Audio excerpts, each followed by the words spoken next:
Throughout the Middle East and North Africa, loudspeakers are commonly seen mounted on top of mosques and minarets. The speakers are used 5 times per day in a call to prayer, sometimes beginning as early as 4 a.m.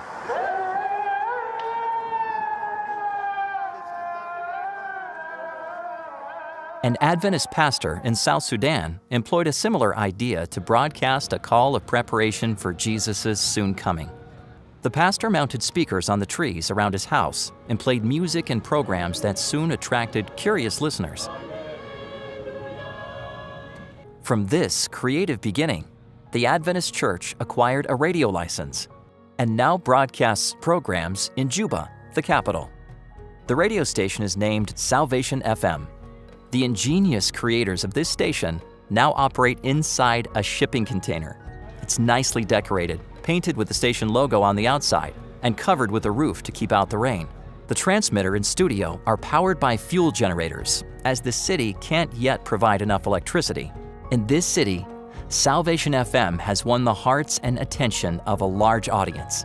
One avid listener is Thomas. He was recently baptized and now works as a talk show presenter at the station. Thomas was reached by this very channel. One day as he searched for the news, he landed on Salvation FM. Gospel music was playing and the song caught Thomas's attention. He kept on listening consistently for the next 3 days. He didn't dare turn off the radio. At the time, Thomas knew his life needed to change, and he began to notice that his thoughts were improving as he listened to Salvation FM. Then a special program came on, and the pastor opened the phone lines for people to call in. Thomas quickly called and connected with the radio staff. Later, he received training to become a talk show host. Now Thomas spends his afternoons coaching young listeners to live better lives, full of hope. I have never lived a good life before. I am not surprised for this. The life in South Sudan leads you to these conditions.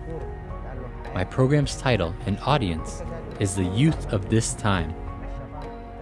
I chose youth programs so I can help shape their lives in the right direction. For us in South Sudan, there are a lot of people in need who want to hear the Word of God. I ask you to pray for our youth.